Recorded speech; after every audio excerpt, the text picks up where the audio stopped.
Thank you. That's it for our part. So howdy, me and Evan, we're working on task 3, the relocation destination. So here's our primary location. It's about 10 miles southeast of Amarillo, strongly located in the middle of Armstrong County.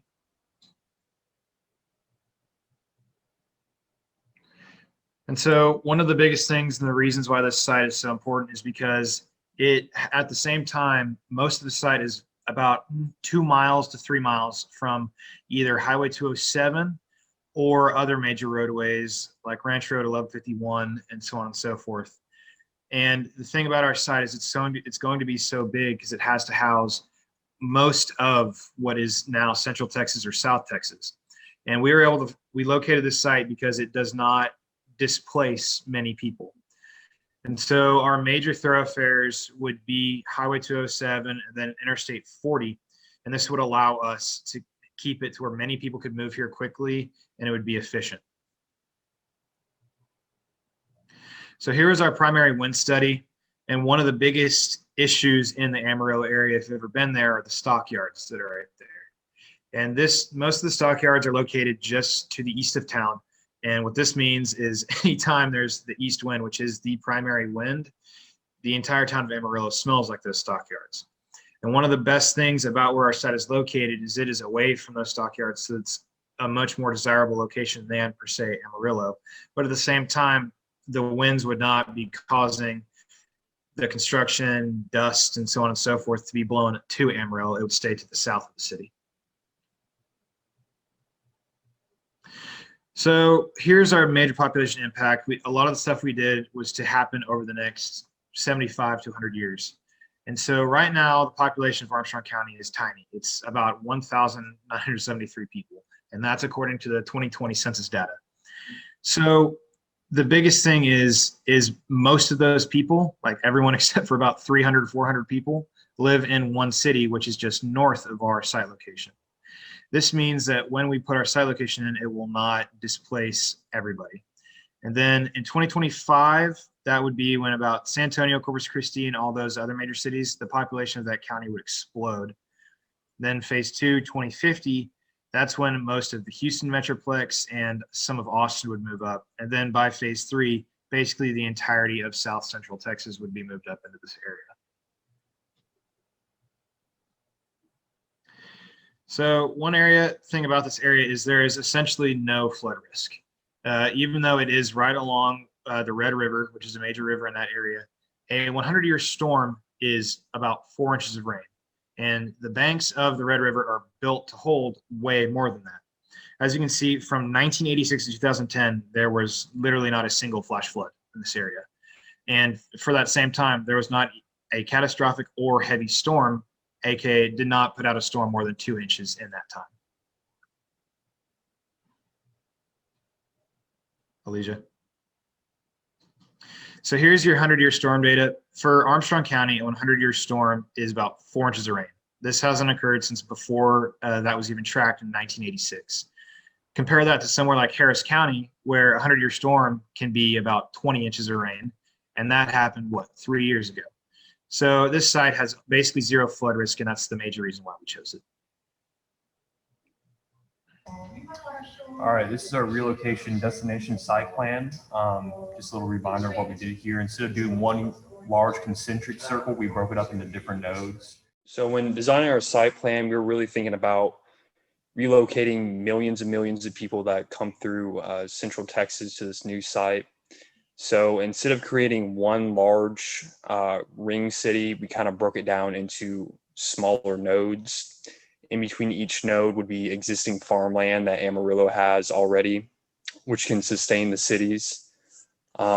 Designated within each city is a park area, and this contains golf courses, lakes, places to explore. Anything that you can do in a normal city, you can do within this park zone. And you can look at the scale at the bottom, 1 mile. So each city is roughly about 4 miles in diameter.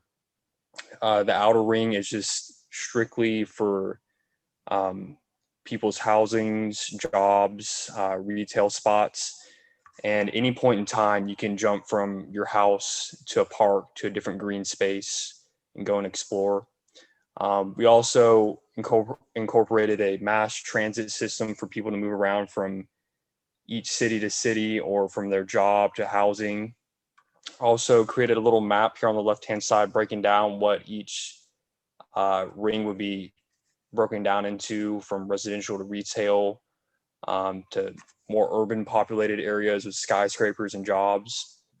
I really wanted to create a real blended form where you can go to a store anytime or go eat really anywhere in the city. This is a bird's eye view that I created. That's something that you would see if you lived in a high rise there.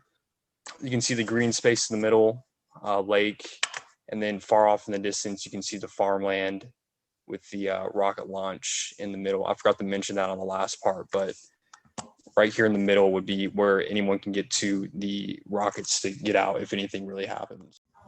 This is an overview of what our sections looks like, but we broke it up into 3 different parts, so you can move to the next slide. This one's the farming section. I wanted to incorporate a cattle trail, and this takes basically wastewater from cattle and livestock and kind of moves it into one point, and it can be treated for water and then be used for crops and things like that. Also added a forest buffer on the side, and this is to help alleviate the winds moving into the city and the odors moving in through there. Our city is designed to be 100% pedestrian friendly and pedestrian travel only. There's no cars, there's no roads here, so we eliminated a lot of the impervious surfaces. This orange line shows like our bike highway system, and then below ground is where our high-speed railway transit would be. You can see these little red dots throughout there. Those are the stations. This is oriented pretty close to the highest density homes we have there and the offices.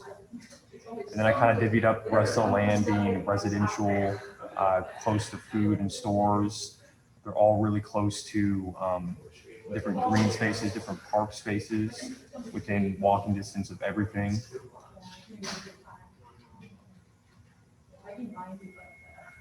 Next slide. Yeah, this slide. And then this is our park space here. This is a water treatment park. One of the main features that I like here is the green finger that we oriented, that we put into this, that really connects and anchors the park with the city. So there's a large green space that fits within the city like a key, like a finger into it. I also included a large running trail on the outside of the ring. It's got everything from grass filtering strips, an aerating sculpture that takes this recycled water and then puts it back into the creek. And then the remainder of the park is wild space, like a wild park to keep the same ecosystem that's already been there. Here's a transit map.